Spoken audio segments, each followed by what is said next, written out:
Olá, seja muito bem-vindo e veja nesta edição. O Estatuto do Trabalho volta a ser debatido no Senado.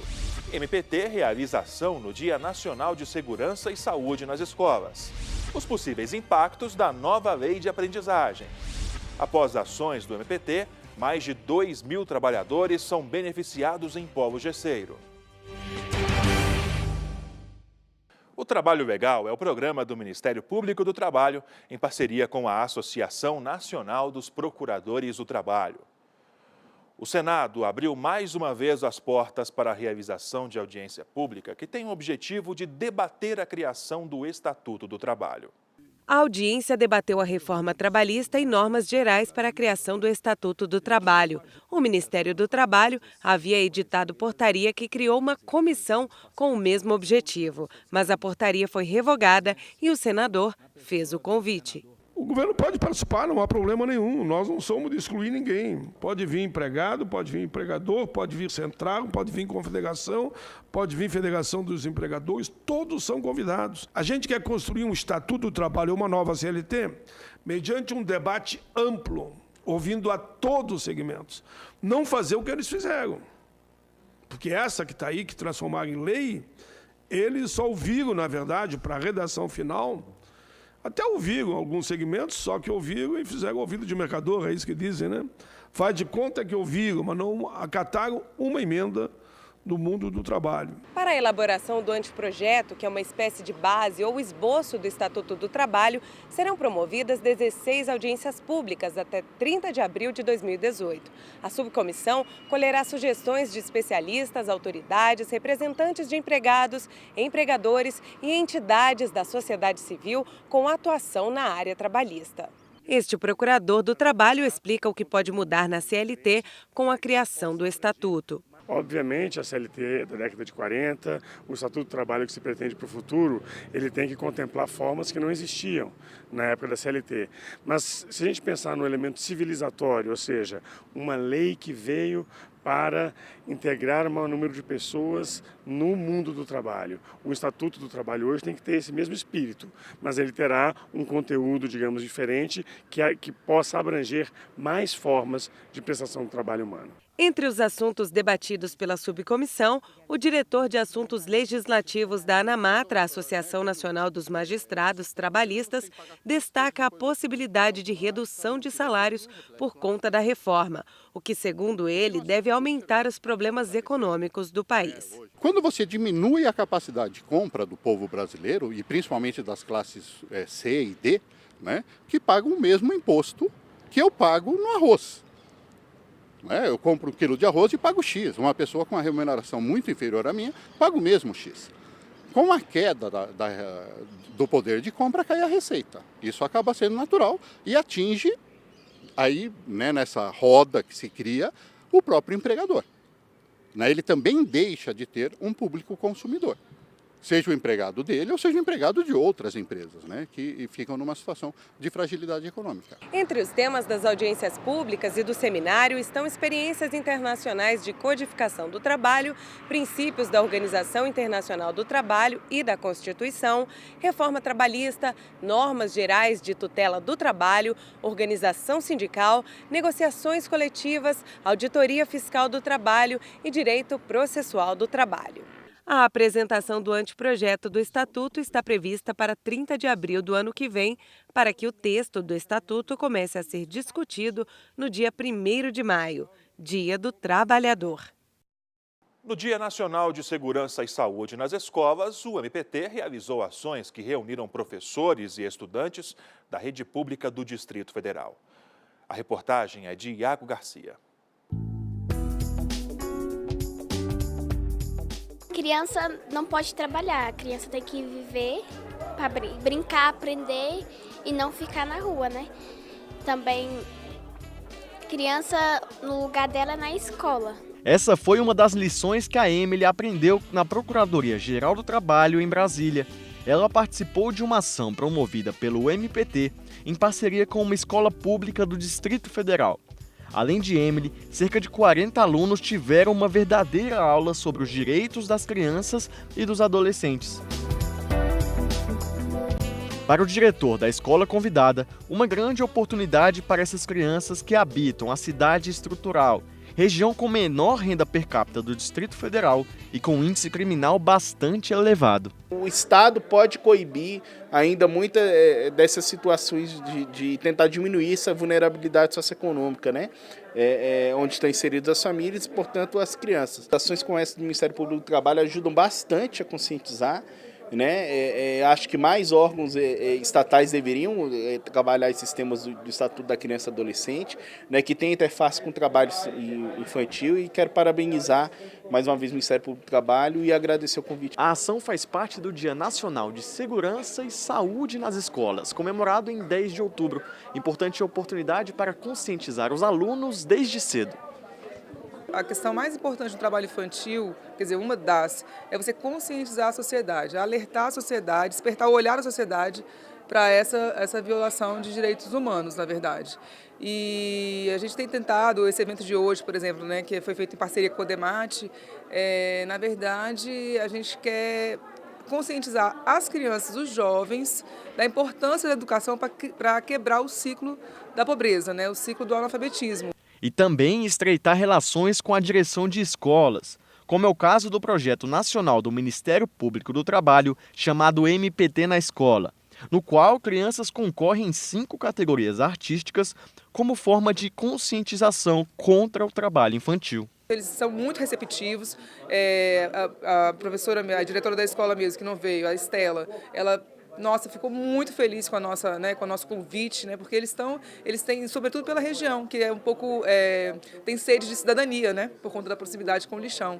Então, eu acho que eles ficaram assim, muito felizes, e eles querem que a gente cada vez mais, né, faça eventos, inclusive já convidaram a gente para ir lá falar um pouco sobre o trabalho infantil. Então, esse diálogo, ele é bom, com o professor, com o profissional da educação, ele é muito bom. Além da Cor de Infância, a Coordenadoria de Defesa do Meio Ambiente do Trabalho, a Codemate, também esteve envolvida no evento. O coordenador nacional, Leonardo Osório, utilizou também vídeos animados como didática para despertar a atenção da criançada e para que saiam com a lição aprendida.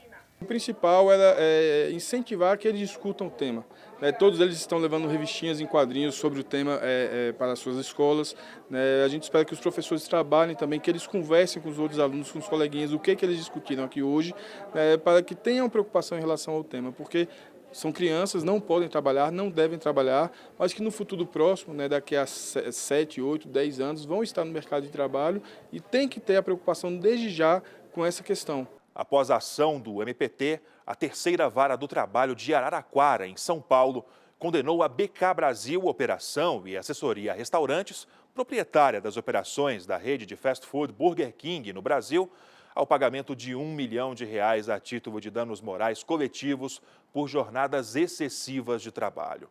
Alguns empregados faziam até 8 horas extras por dia e ficavam mais de 7 dias sem folga. A decisão tem caráter nacional. Logo depois do intervalo, o MPT é contra o aumento da idade mínima para contrato de aprendizagem e teme retrocessos. Em 1 minuto.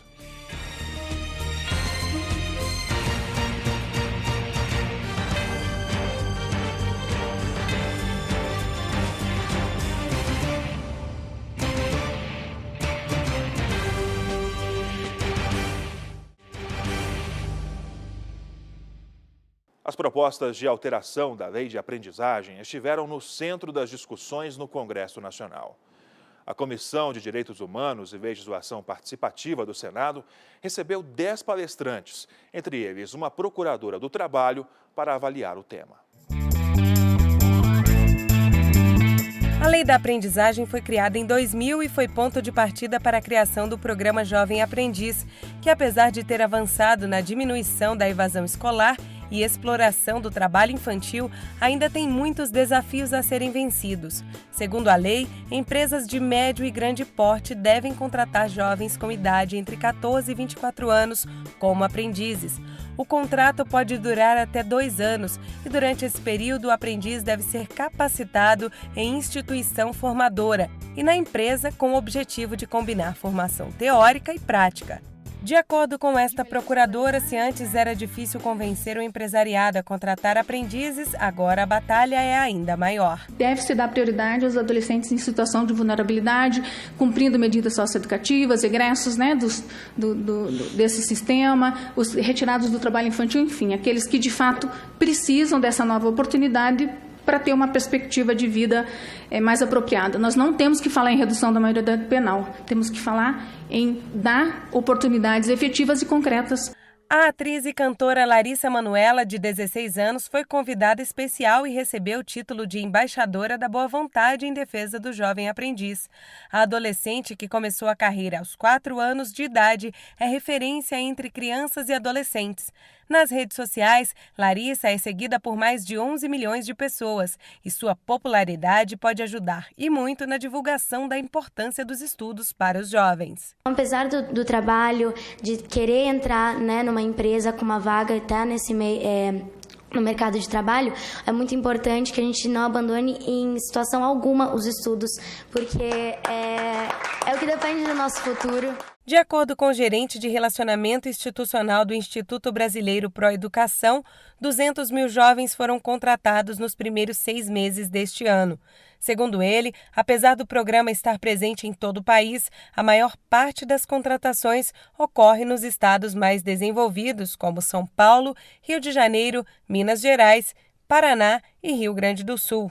No Brasil, desde 2005, mais de 3 milhões de aprendizes foram contratados. A gente costuma dizer, né, que a aprendizagem ela cria uma formação integral do jovem. Ou seja, ele não é preparado apenas para o mercado de trabalho, né, mas ele é preparado também para a vida, né, tanto na sua formação social, na sua formação cultural e na sua formação pessoal. Ainda durante a audiência, a procuradora revelou que os estados do Rio Grande do Sul e Minas Gerais são pioneiros na aprendizagem de jovens. Ela também sugeriu que a legislação seja alterada para que as empresas respeitem o mínimo de 5% de contratações de jovens. Tem que ter uma penalização maior para as empresas que descumprem essa cota. Quando eu falo uma penalização maior, não em relação à atuação do Ministério Público do Trabalho, mas especialmente a atuação do Ministério do Trabalho. A multa imposta numa autuação administrativa é muito mais vantajosa de ser paga do que contratar um adolescente. Em outra audiência pública em que se discutiu possíveis mudanças na lei da aprendizagem, a procuradora do Trabalho, Dulce Martini, destacou a importância de se ter uma atenção especial com os adolescentes, uma vez que eles ainda estão em desenvolvimento. Defendeu também a inserção de aprendizes na administração pública e ressaltou: a idade mínima de 14 anos precisa ser mantida na aprendizagem, já que nessa idade não há outras alternativas de trabalho. A partir de 16 anos, o adolescente pode ser contratado como um empregado regular dentro de uma empresa. Então, essa faixa etária dos 14 aos 16 está até no nosso decreto, no 5598, né, de 2005, que regulamenta toda a aprendizagem, que eles têm prioridade de contratação. Porque a gente precisa olhar para essa faixa etária que é numerosa no nosso país, e que precisa dessa renda, a família precisa dessa renda e ele precisa dessa oportunidade. O Ministério Público do Trabalho em Pernambuco atingiu a marca de 131 ações ajuizadas nos últimos 2 anos contra empresas do polo gesseiro do Araripe. As indenizações por dano moral coletivo já somam R$800 mil. Na região de Araripe, em Pernambuco, é assim. A atividade gesseira é responsável por praticamente toda a economia. Quase tudo está ligado à produção de gesso. Mais de 90% do produto produzido no Brasil vem da região. Ótima notícia, certo? Não exatamente. Em inspeções iniciadas em 2015, o Ministério Público do Trabalho constatou diversas irregularidades trabalhistas no local. Era notória, a partir de qualquer visita, qualquer pessoa, a nuvem branca, as nuvens brancas, na realidade, que estavam presentes no cotidiano local.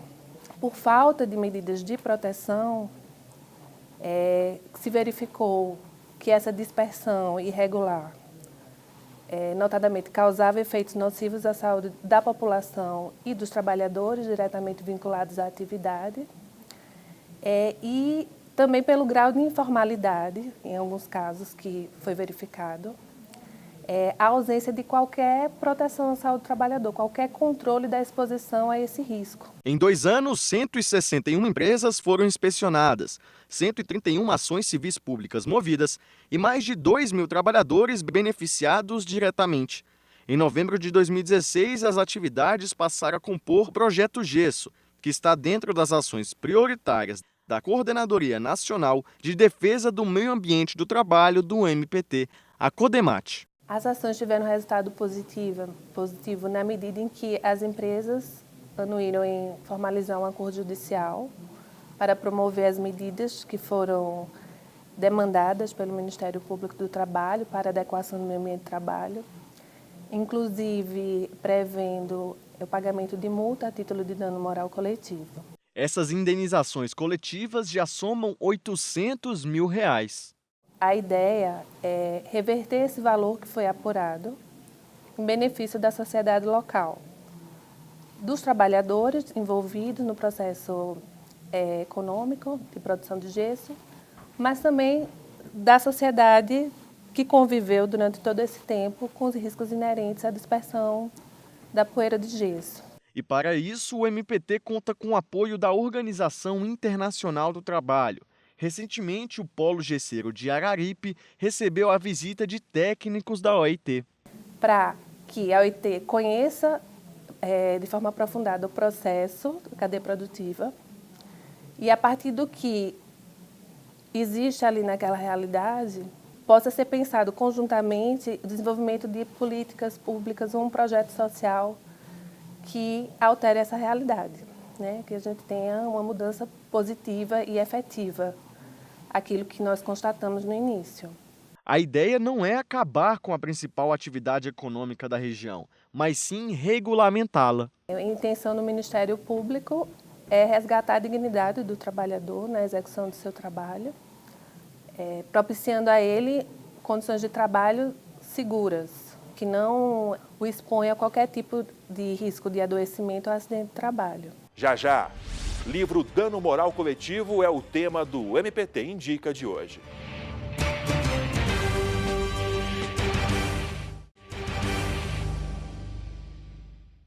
Lembra do garoto de 13 anos encontrado debaixo de uma cama em uma cela no Piauí? Pois é, essa história ganhou mais um triste capítulo. O Ministério Público do Trabalho apura se o menino e os irmãos ajudavam o pai numa horta e em uma carvoaria ao lado do presídio, o que pode configurar trabalho infantil. O delegado solicitou novas perícias na cela onde o garoto foi encontrado e pediu imagens internas do presídio. O menino e os irmãos foram afastados do lar e estão em um abrigo. Em vigor, a partir do mês que vem, a reforma trabalhista foi tema de debate na segunda jornada de Direito Material e Processual do Trabalho.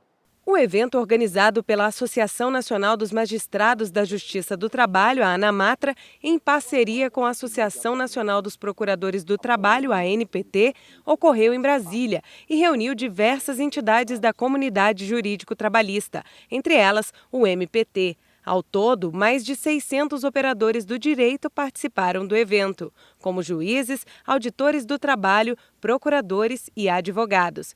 Eles estiveram divididos em 8 comissões para a discussão de 300 propostas de enunciados sobre a reforma trabalhista, das quais 125 foram aprovadas. Há uma preocupação muito forte dos procuradores do trabalho do Brasil inteiro, dos juízes do trabalho, dos advogados trabalhistas e dos auditores fiscais de trabalho, de como nós podemos aplicar esta Lei 13.467 de forma a não trazer tanto retrocesso social. O objetivo do evento é debater assuntos que sirvam de modelos interpretativos para a nova legislação, que agora será objeto de aplicação e apreciação por juízes, advogados e procuradores do trabalho. A ideia da ANAMATRA é reunir as declarações em uma publicação para distribuição interna e externa antes de 11 de novembro, data que marca o início da vigência da reforma. Sem dúvida, toda lei nova que entra em vigor no país, em qualquer campo do direito,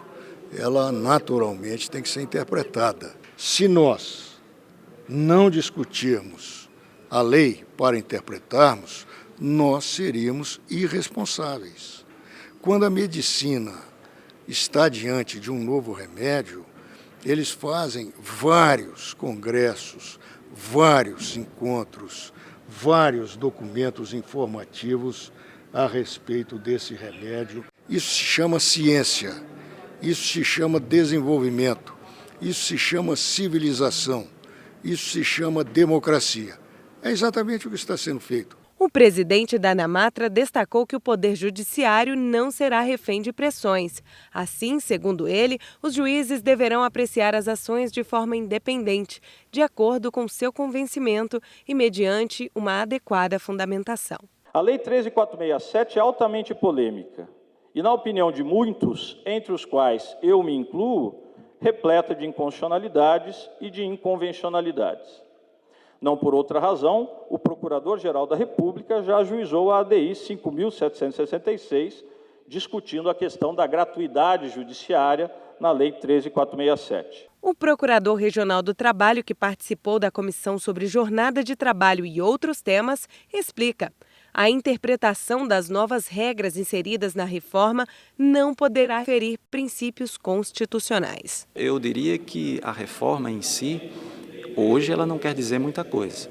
O que haverá efetivamente como efeito da reforma dependerá da interpretação adequada, da interpretação constitucional, da interpretação principiológica que a própria Justiça do Trabalho, que os atores do mundo trabalhista, os advogados, né, o Ministério Público do Trabalho, a Advocacia Pública, dará essa interpretação, ou seja, vai depender dessa interpretação que venha a ser dada a estas disposições.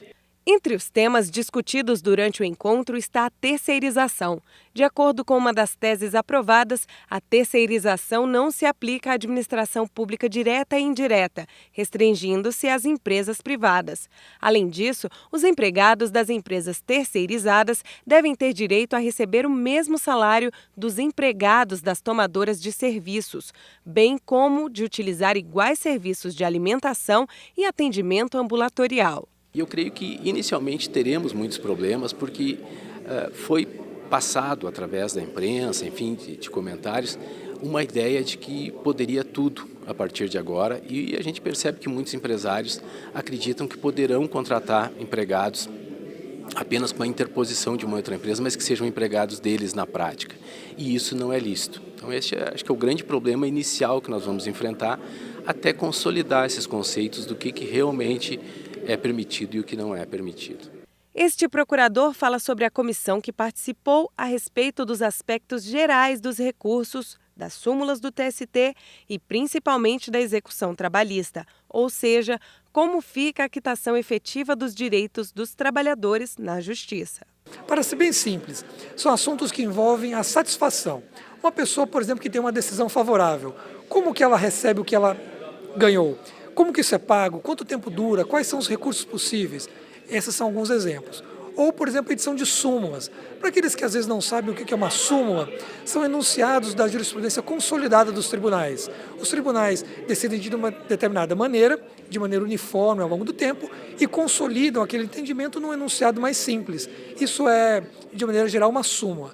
Nós temos aqui, então, essa discussão que envolve os requisitos para a edição das súmulas pelos tribunais. Alguns requisitos são mais, digamos, rígidos, e nós estamos discutindo exatamente isso. De acordo com o presidente da ANAMATRA, a segunda jornada foi marcada por um debate absolutamente democrático, com a manifestação de todos os interessados, sempre com discussões de alto nível em torno dos prós e contras de cada enunciado. Para ele, o resultado final representa muito adequadamente o pensamento médio da plenária. A obra Dano Moral Coletivo, do Procurador Regional do Trabalho, Xisto Tiago de Medeiros Neto, que atua no Rio Grande do Norte, é o destaque de hoje do quadro O MPT Indica.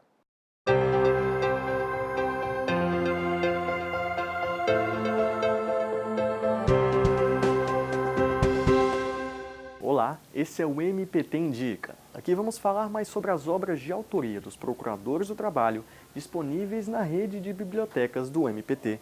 Nessa semana vamos falar sobre um tema já abordado nessa edição do Trabalho Legal. Xisto Tiago de Medeiros Neto é Procurador Regional do Trabalho no Rio Grande do Norte e autor da obra Dano Moral Coletivo, lançada em 2004 e que já está em sua 4ª edição.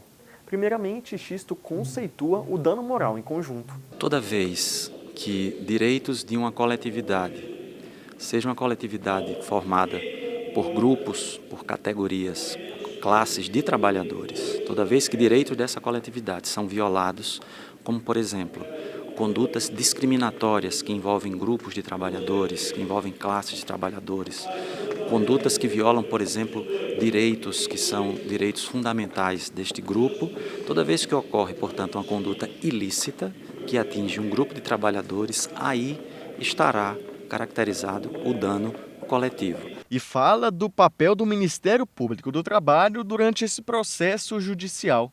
Isso significará, portanto, a possibilidade do Ministério Público do Trabalho, ou mesmo de um sindicato, ingressar com uma ação para pedir a reparação desse dano. A reparação desse dano, portanto, será um valor arbitrado pelo magistrado, pela justiça, que será revertido para a própria coletividade. Em outras palavras, o dano moral coletivo, que é essa conduta ilícita que viola direitos fundamentais de grupos, categorias ou classes de trabalhadores, ele terá como consequência a responsabilização do empregador, ou seja, de quem efetivou essa violação, pelo pagamento de um valor arbitrado a esse título, ou seja, como reparação do dano. Não há uma regra, mas existem casos onde o dano moral coletivo é visto com maior frequência. A exploração de trabalho de crianças e adolescentes. Um outro exemplo, as questões que envolvem saúde e segurança do trabalho, descumprimento dessas normas que geram uma condição de risco e de adoecimento efetivo de trabalhadores, ou seja, o descumprimento de regras fundamentais, obrigatórias da área de segurança e saúde gerou um grande número de trabalhadores adoecidos. É um caso típico de condenação por dano coletivo. Essa e outras obras podem ser encontradas na rede de bibliotecas do MPT, que conta com 19 unidades especializadas em títulos sobre direito do trabalho espalhadas por todo o país. Toda a população pode usar as dependências para ler e consultar os livros nos locais.